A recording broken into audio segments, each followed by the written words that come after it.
जे असे अनेक ठिकाणी असणाऱ्या देवस्थानमध्ये प्रत्येक महाराज त्या ठिकाणी सेवा करून येणाऱ्या भाविक भक्तांना आपल्या असणाऱ्या उद्याच्या पिढीला घडवण्याचं काम करतायत आणि चांगल्या पद्धतीने धर्माचं पालन करतायत। तर हिंदुत्वाला कुठेतरी डाग लावण्याचा किंवा त्याला संपवण्याची प्रवृत्ती असणाऱ्या ह्या जो कोणी पोलीस पाटील जो कवडे आहे, जे महिला पोलीस पाटील आहे, परंतु चालवतो कोण आहे? तिचा नवरा, जो की महिलेने सक्षमपणे चालवावं अशी अपेक्षा आहे।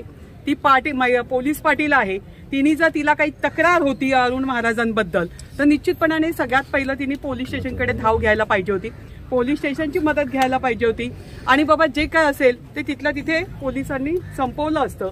असं न करता आपली प्रवृत्ती त्यांनी जी दाखवली ती अत्यंत निंदनीय आहे, त्याचा आम्ही निषेध करतो आहे। परंतु एवढं सगळ्यांनी सांगितलं आणि शरदजींनी, ते माझे सहयोगी आहेत, त्यांनी सांगितलं किंवा देवरामजींनी सांगितलं, बाबूभाऊंनी सांगितलं, सगळ्यांनी सांगितलं, नानांनी सांगितलं, प्रत्येकाने आपापल्या भावना व्यक्त केल्या।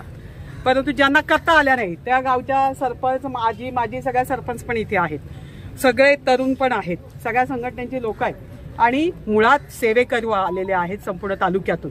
परंतु कालपासून जो प्रेशर चाललाय डिपार्टमेंटचा, कालपासून जेव्हापासून ठरलंय की आज आपण या ठिकाणी येणार आहोत, निवेदन देणार आहोत, तेव्हापासून प्रेशर चाललंय।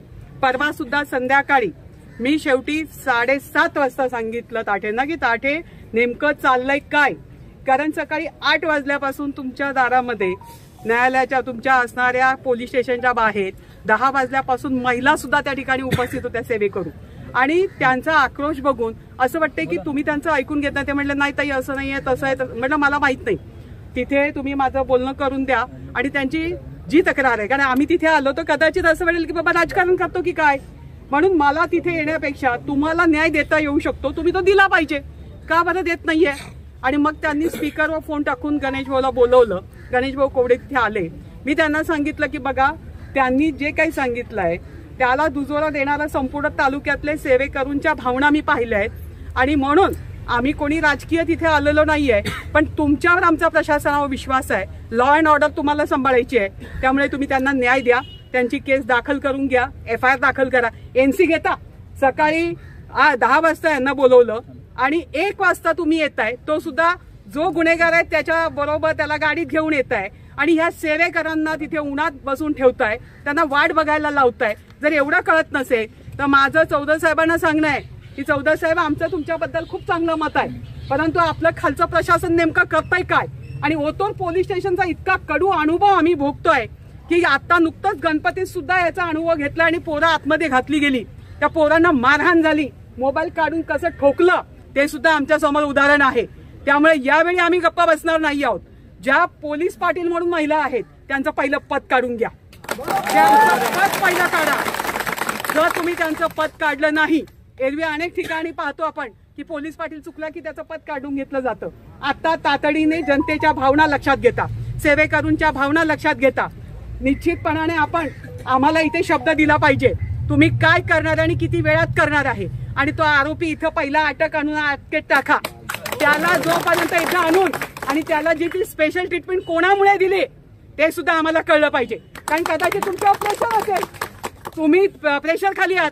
काल मला तहसीलदार संध्याकाळी म्हणाले, मी म्हटलं सर उद्या आंदोलन होण्याची शक्यता आहे, मी आंदोलन शक्यता म्हटलं कारण मिटवण्याचा प्रयत्न चालू आहे ना, 24 तास 48 तास व्हायला आले काल संध्याकाळी।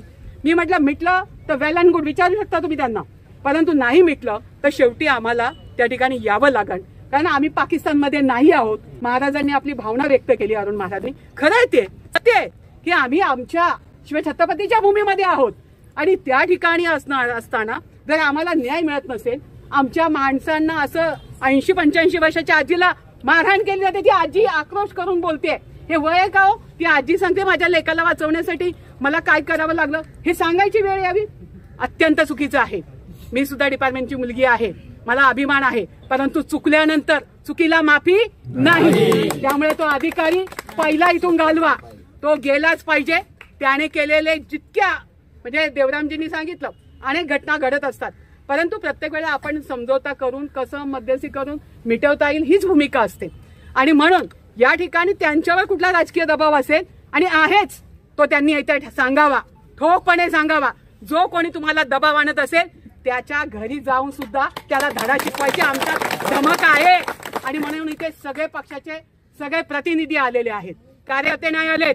परंतु जर आम्हाला या ठिकाणी न्याय मिळणार नसेल, तुमच्याकडनं अभिवचन किती तासात तुम्ही आम्हाला न्याय देणार आहात, आरोपी किती तासात अटक करणार, किती वेळात आणणार, आणि त्या पोलीस पाटील महिलेचं पद किती वेळात तुम्ही घालवणार, चौकशी नेमकी किती असणार, नाही तर चौकशीच्या नावाखालीच पुढचं वर्ष निघून जायचं, असं आम्हाला चालणार नाही।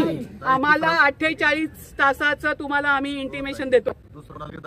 आणि या ठिकाणी त्या ठिकाणी असणाऱ्या देवस्थान व जिथं अरुण महाराजांना वाटलं की चांगलं काम करणारा एक तरुण पुढे येतोय म्हणून एक नवीन कमिटी जी आहे त्या कमिटीला तिथे अध्यक्ष म्हणून गणेश भाऊ कवडे त्यांचे सगळे सहयोगी, त्या लोकांवर तुम्ही 5 मिनिटात गुन्हा दाखल करताय। अहो चाललंय काय नेमकं कळू दे ना आम्हाला। मग तुम्हाला प्रेशर कोणाचं आहे ते सांगा, इथे त्यांनी सांगितलं पाहिजे, आणि प्रेशर नसेल तर तातडीने कारवाई झाली पाहिजे।